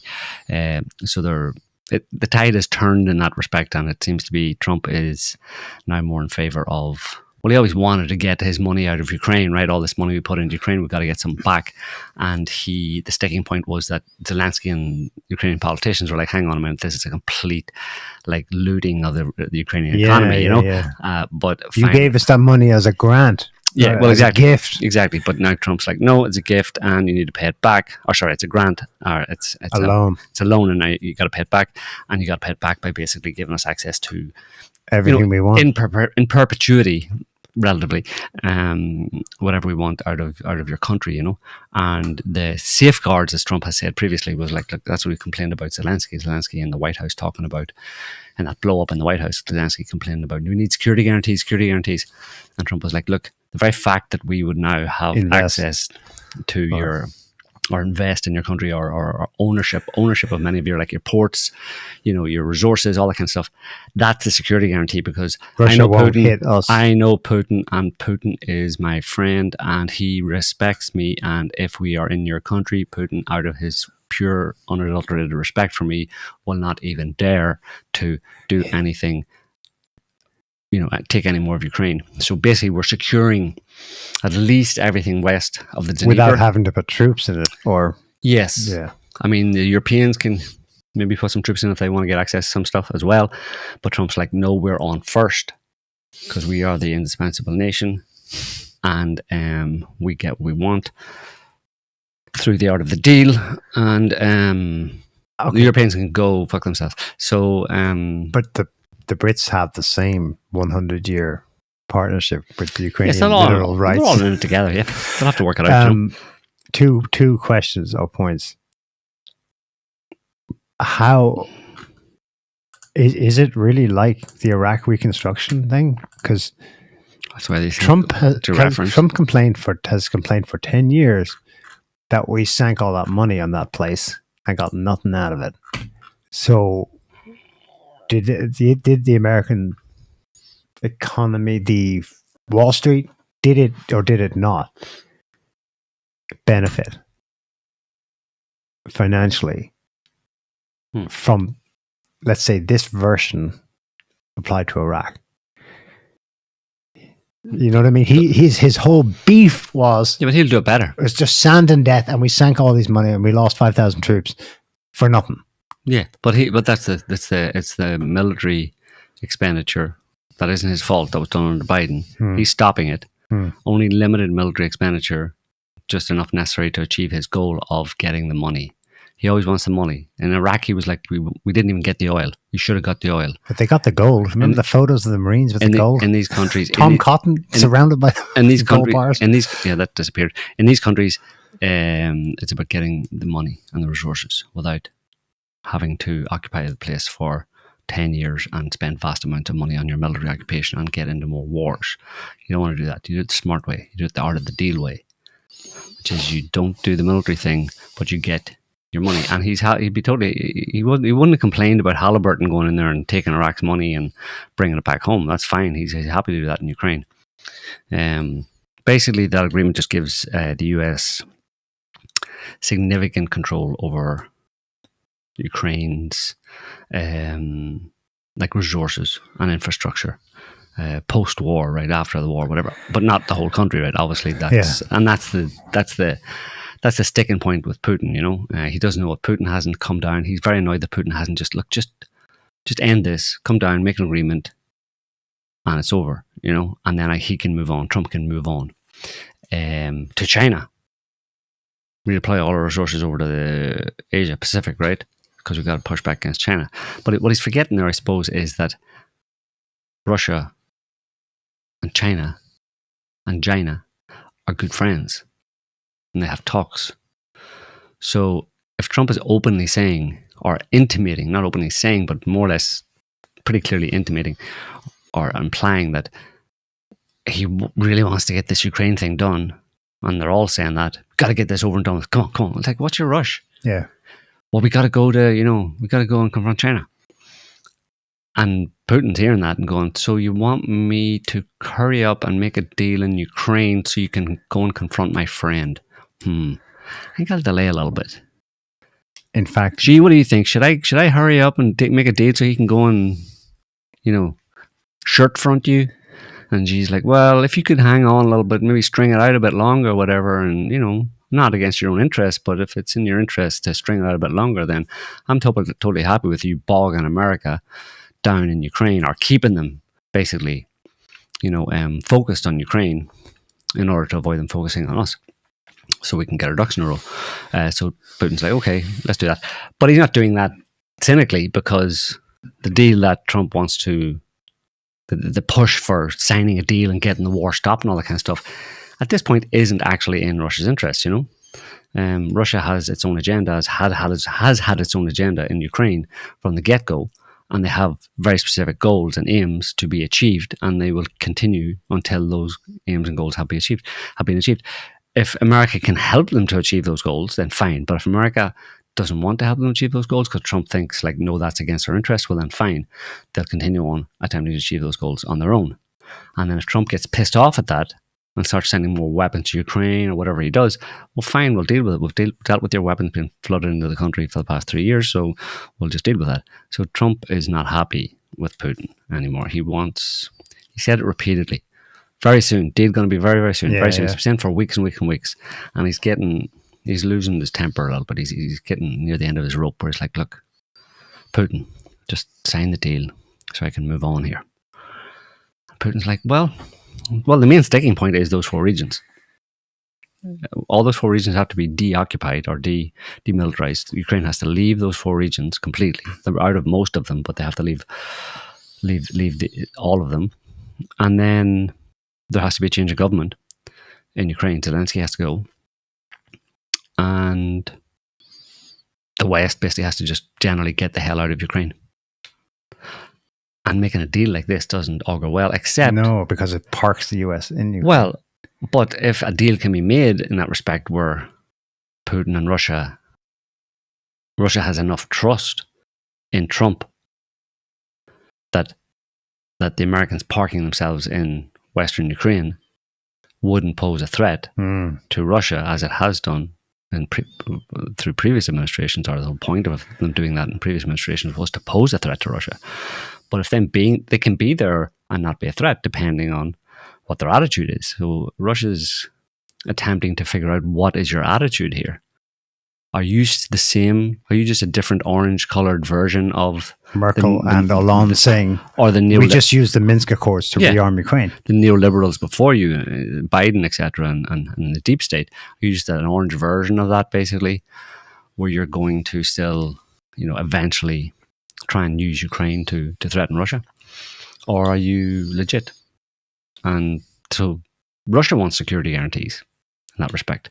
And if it can't get them, or if it can only get them, if it can get them, but they're not from a trustworthy source, or they deem it's not a trustworthy source, i.e. the agreement isn't trustworthy, well, then they're going to carry on with their initial plan of militarily assuring their own security in Ukraine. And Trump will have to continue supplying Kiev with... Well, but he won't. He doesn't want to do that, you see.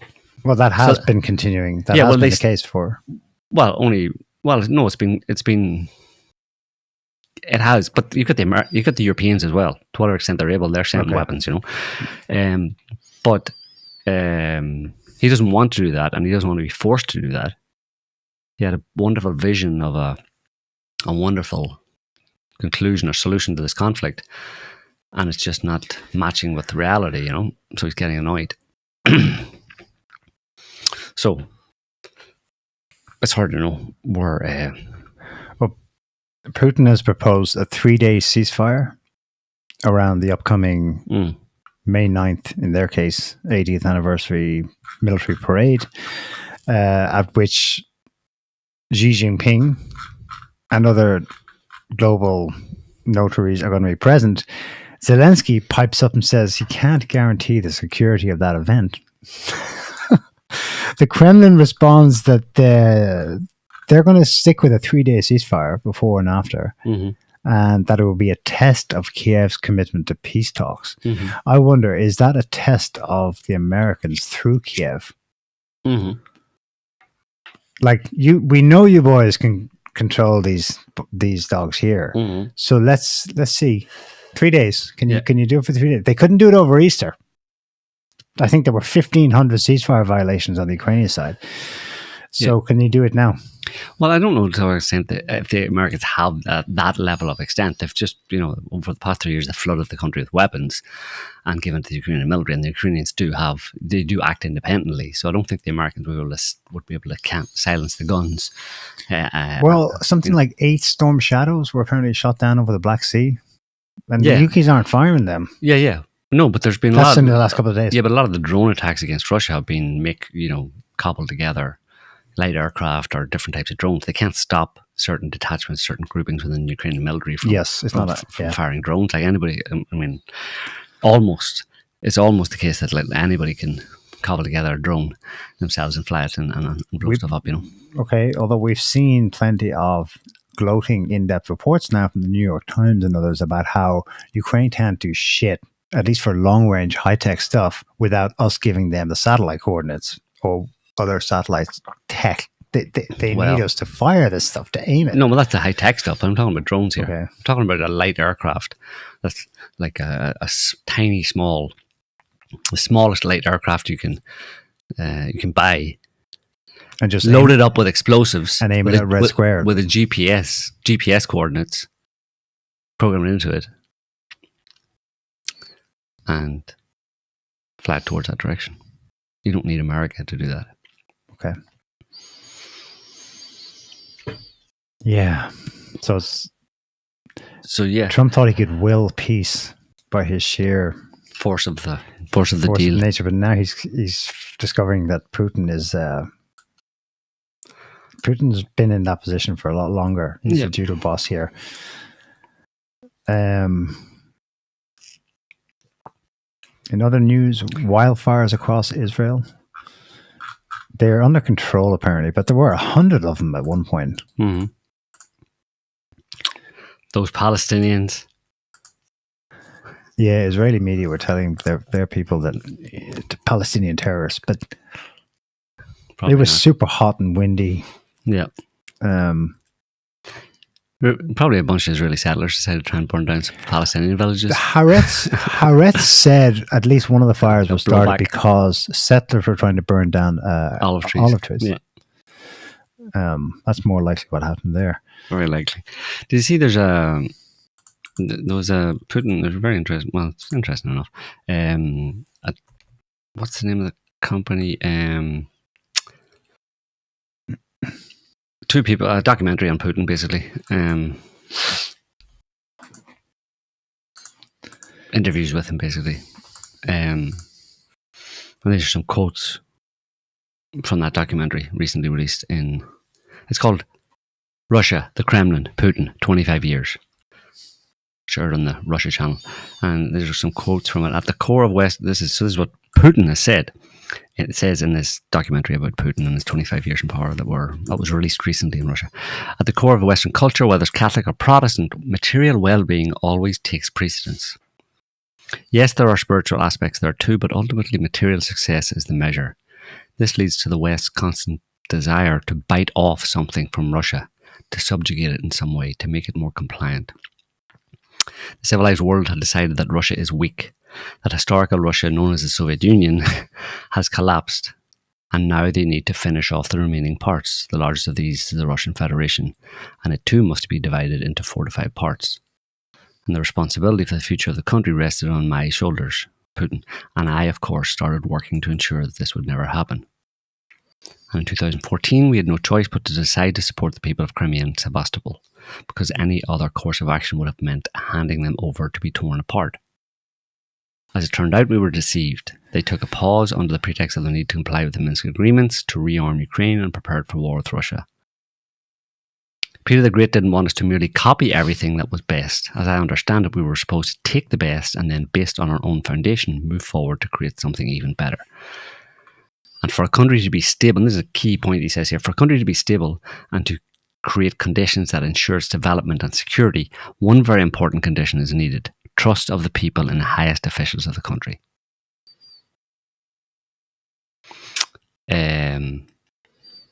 Yeah. And that's completely lacking in the West. Increasingly so. And that leads to instability, and lack of development, and lack of security. He says also it's recognized in the West, and they are currently speaking about it in the US, that they say directly, we are in a state of existential war with Russia. This is Putin revealing his inside understanding or awareness, or at least almost, according to this, he's saying that they're directly saying this in the US, that their policy, spoken policy amongst each other in the US in particular, is that they're in an existential war with Russia. Does he mean Putin? Or does he mean, Trump? Potentially. And regarding reconciliation with Ukraine, it seems to me that this is inevitable. Despite all the tragedy we are experiencing now, it is just a matter of time. Yeah. One other thing before we go. Today, the Romanians are voting yet again for a new government. New leader. This is the one they cancelled. Last year, it was the European Union. Let me guess, some approved candidate has won. Well, no, the leader, and they're voting today, the leader, the front runner, the favourite is just a different guy from that same party, the Alliance for the Union of Romanians. The nationalists. That, what do you call him? Georgescu, Calin Georgescu. He's the one who won last time, and then they cancelled his win at the behest of the European Union because he's too pro-Russia and won't support Ukraine, so he can't be president. And the Romanian people were like, what the fuck? And they were like, whatever, suck it up, you're not getting him. So eventually, and then they tried to ban him and did ban him from running again, so he doesn't run today. But the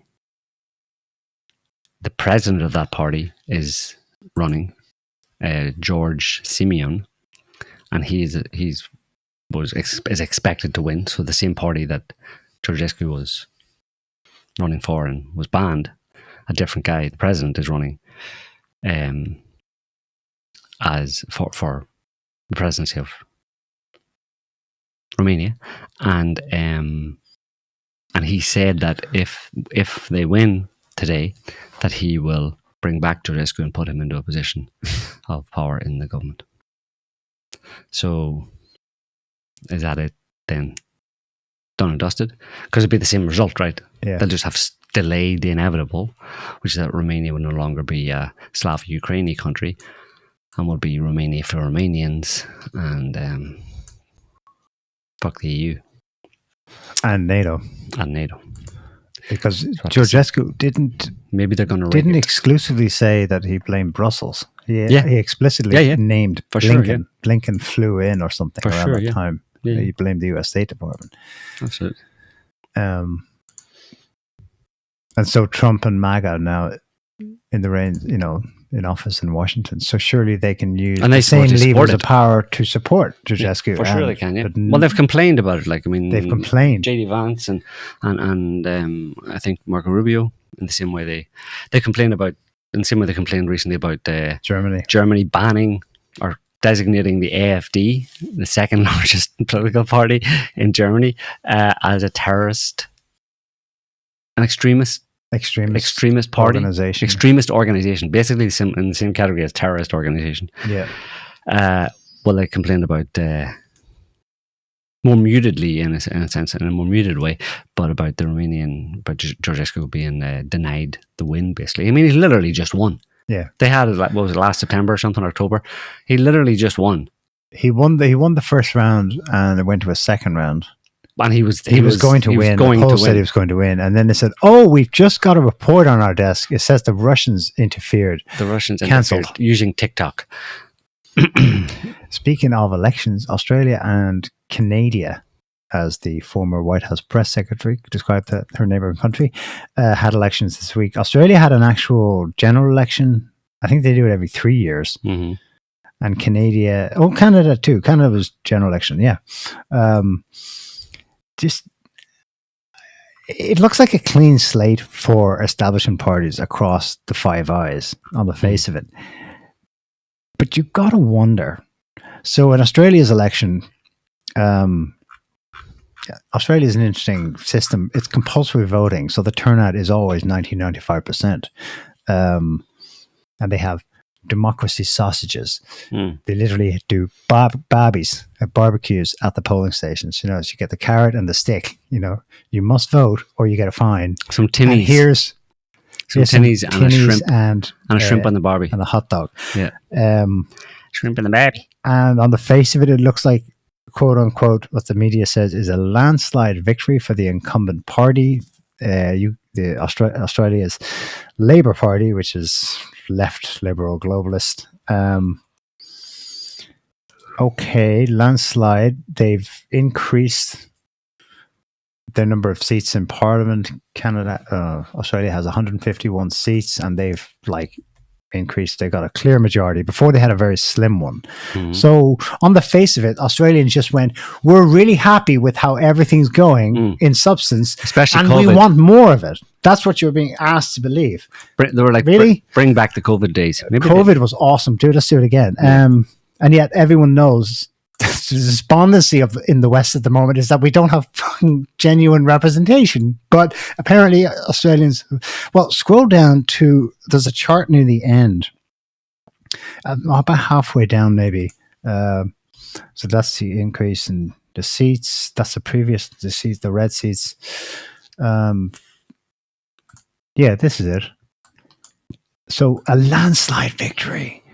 A clear majority of seats, and you're like, wow, everyone really wanted that party to win. It's the same in so many other Western countries. It's the blue and the red. They're both establishment. Actually, they only got a third of the votes. It's not a landslide victory. It's a third of the votes. Mm-hmm. It's not a ringing endorsement from the population for more of the same, please. But this is the way that Western systems are have been massaged, and they all have differences. In Australia, for example, there's something called the alternative vote system. It's actually pretty rare in democracy. I think it happens in Ireland in the presidential election. Anyway, when you go to the polling station on the sheet of paper, you rank candidates in order of preference. The idea is to stop vote splitting or the spoiler effect. Mm-hmm. And in a country where you got to vote and you pretty much get all eligible people to vote, what it means is it's structurally designed so that you never get a vote that says, we as a mass of people are upset with the government. Mm. It'll always give you some configuration that says, we approve of this party. It's absurd. So if a candidate has, if a candidate has the support of more than half, 50% majority, it's easy. They're just elected. You win this seat over here. If no candidate receives 50% plus, the candidate who came last in the list is eliminated, and their supporters' votes transfer to those voters' second choices. And it's an iteration. It's a process that continues until a candidate with more than half of the votes emerges. So Australian media will declare, for Sydney East, this guy of the incumbent Labour Party has won. Most people in there have voted for him. No, they fucking haven't. 10% voted for him. Right. And because they're pissed and they're split across the Lib Dems, the Greens, all these small parties, they just do these iterations. It's like MBS, mortgage-backed securities. You just slice them and dice them until eventually you get the candidate up over there. And everyone looks at each other in Sydney East and goes, did you vote for that guy? No, I fucking didn't. But the government says, here's your representative. Yeah. This is who you chose. And we're like looking at each other going, no, it isn't. Similarly in Canada, like the idea that they just went through Trudeau, who they were on the verge of trying to physically throw out of the country with the trucker convoy. People really wanted his neck, huh? He couldn't really go out in public without a massive army of security police. His replacement from 4 months ago, they've forgotten Trudeau, and Mark Carney, they just voted for, in quote, another landslide election. It's broken. It's broken. And then you scroll down and it all matches up. You can see the seats that were won. Okay, that all looking good. At the last line of any mainstream report, the unusual thing about this election in Canada was that they had a record number of early mail-in voting. Around half, 45% of the votes cast were mail-in voting, more than in the COVID years. Suspicious. And so those are sent in to a government you loathe, and those votes sit there for 2 to 3 weeks. And what do you think the organized power in Ottawa is doing with your ballots during that time? Just looking at them. Just looking at guarding them. We're just counting them repeatedly until we get the right answer. It makes people despondent because you see that the main reaction among dissident mindsets when they hear the news, they throw up the papers and they go, oh look, Canadians are cooks. They just want more. They wanted that globalist Mark Carney. Did they? Really? Or is that the impression you're supposed to have to keep you despondent? Well, that's the way that works, right? Loathing of your fellow man rather than... Well, it's like telling people what they want and then getting, well, if everybody else wants it, then I want it too. I suppose if that's what everybody wants, then we got to go with it. Or if, this is what everybody thinks, and nobody gets to know what people really think. Like, Canadians were apparently so excited about this runoff.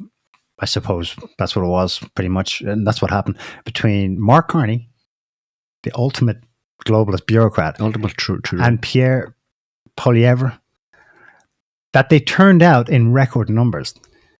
The highest turnout since 1993. Really? That's... Unless it was a Trump effect. Trump trying to buy Canada. They all came out to make sure Trump doesn't get to buy Canada. So they went with the national... They fell for the last 3 weeks of nationalist. Mark Carney is the new nationalist, because that's how they were selling it. And vote Carney because he's Canadian first. Right. The former Bank of England. The libtard, yeah. The lefty libtard who hates nationalism and conservatism. And if you wanted to bolster nationalism in Canada, you would have voted for the conservative guy, Poilievre. And his first promise, his first speech. Thank you for voting for me. My commitment to you, Canadians, is we are going to reach net zero in my term. Let's do it. That's what you asked for, isn't it? No, it isn't. But that's what I'm telling you want. Blackouts galore. Well, anyway, there's one good reason. It's good that Adam isn't here because this would have really depressed him. It's final. It's a good closing statement on Mr. Trump. Such a shame. He's 79. He would have been 83. We could have had an 83-year-old Trump going for another 4 years. Wouldn't that have been nice? Oh well. Maybe he'll change his mind. Trump is not considering running for a third term. It's funny how the headline pitches it, because technically he's not allowed to run for a third term. No, he's never. Unless you change the constitution. Yeah. Trump is not considering changing the constitution and installing himself as dictator for life. Oh, why not? 4 more years. Do it. 4 more years. Do it. Anyway, yeah. I got one last one from the What Could Possibly Go Wrong department. Sure. All right. So you know Sam Altman? Yes. OpenAI guy. OpenAI was working with Microsoft. At first it was non-profit. Then he switched to being for-profit, and then everyone said, Sam Altman, you're a sellout. And he said, no, I'm not. I created ChatGPT. And they said, okay, you're awesome. Right. And of course, we all know AI is kind of a mixed bag. So the latest news is this. Want to scan your iris for crypto? Sam Altman's orb comes to the US. Awesome. Now, if that doesn't look like something from a dystopian sci-fi movie or video game, I don't know what does, but this is his new thing. Scan your iris for crypto? In return for scanning, you scan your eye, and in return for getting your eyeball scanned, you get free world cryptocurrency, which you can add to later or spend whenever you like. Your World ID will also allow you to sign in and authenticate into web, mobile, decentralized apps, anonymously showing that you are a unique human and not a bot or AI system. The project is an attempt at building a financial and social infrastructure to address challenges posed by AI's rapid advancement. It's already been in the UK, Japan, Germany, Spain, and India, and now they're going to bring 7,500 of them to the US by the end of this year. So wait a minute. Why do you scan your eyeball? I still haven't understood that part. Well, he wants you. The motivation is you scan your eyeball and you get their new free cryptocurrency, which they're going to position theoretically as an alternative payment system. Oh, but where does he say it here? Because couldn't he just give free crypto and not have you scan your eyeball? What's it? It's for secure global digital identity to authenticate that as you. Yeah. Okay. It's a unique biometrics. But Sam Altman himself, in one article, makes the comment and says, "Yeah, like with AI, it's kind of problematic because we can't tell what's a human and what's not. So first he gives you the AI, and then he gives you gives you the problem, then gives problem you the solution.